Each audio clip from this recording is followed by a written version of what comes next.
This is the Pocket Monster Manual. I am Willie Shambler, here with Raisin Bran. Oh, did you see that, chat? MD. Welcome to the Pocket Monster Manual. I am Willie Shambler, here with Raisin Bran.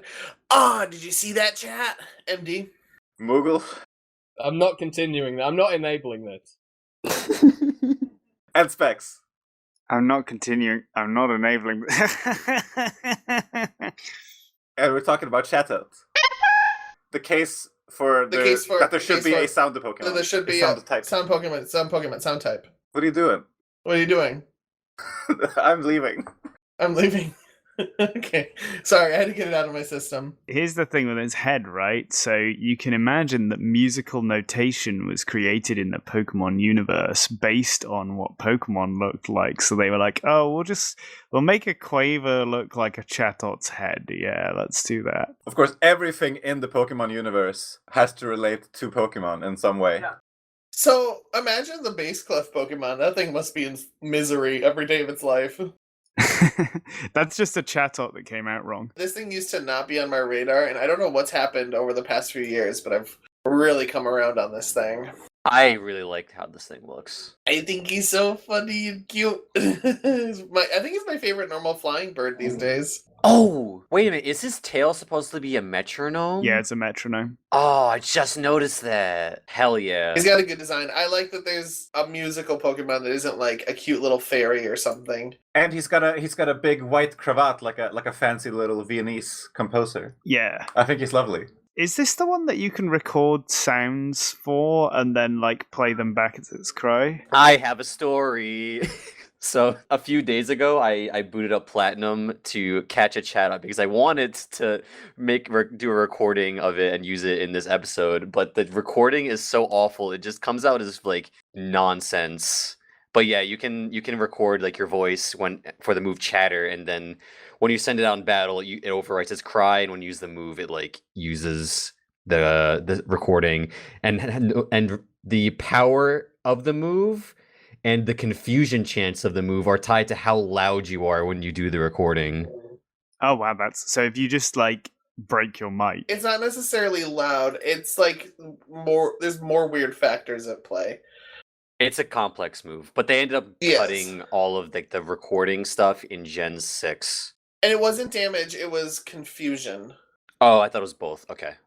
No, it is just confusion. So depending on like how it takes the recording, you can get up to like a 31% chance to cause it. Yeah, it's an interesting calculation. The recording is stored as a 1000 byte structure as a 4-bit PCM recording. It takes a number of samples and then it's based on one of the samples specifically in the table, what the percentage odds is. So it depends like on the pitch, loudness and everything of a specific part of the recording. Chatot actually became a big winner when they had to get rid of this gimmick. They cut it after Gen 5 and now it always does 65 damage but also always confuses.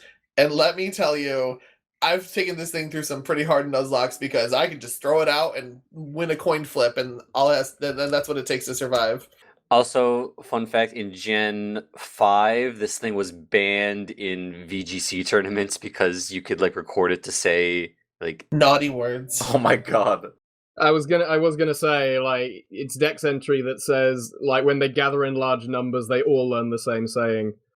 This is the ultimate griefer Pokemon, isn't it? It is just like Twitch chat. You are correct. You were correct at the start.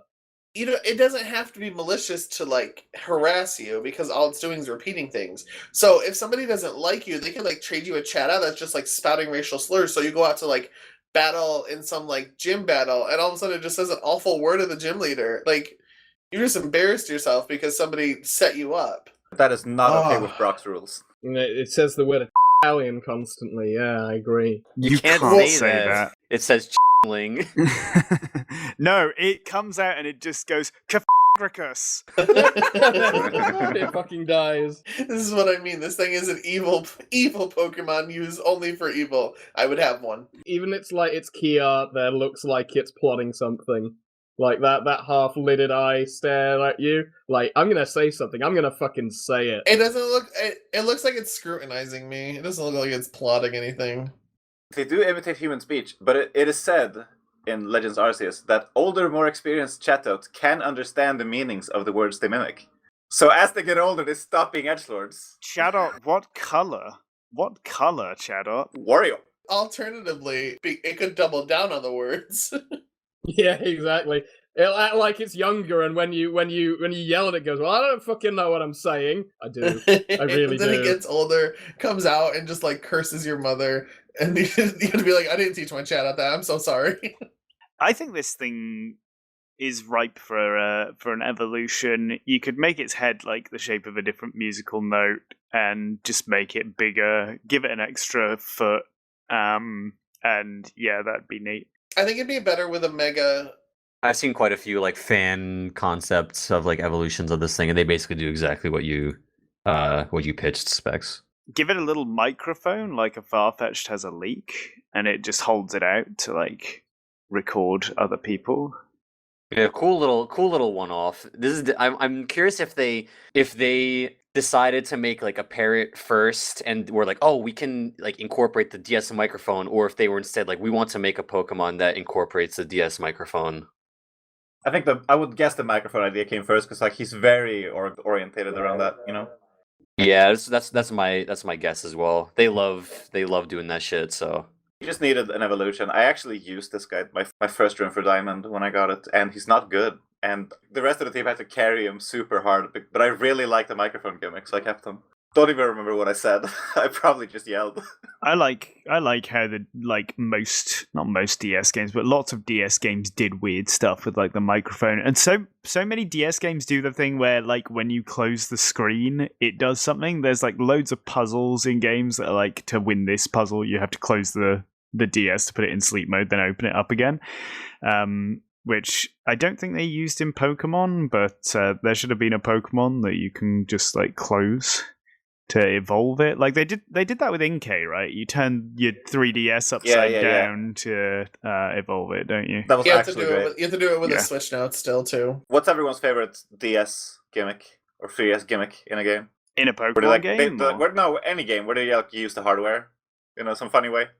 I liked when you had to like close the DS to do something. I don't care what anybody says about that Phantom Hourglass thing. I think it was clever. Yeah, Phantom Hourglass. It's good. It's clever. The thing with the Phantom Hourglass was, I was like, I have no idea how to do this puzzle. Closed my DS to go find the solution online.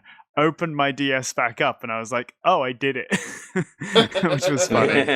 There was a specific enemy in The World Ends With You that you could only kill by closing your DS like that.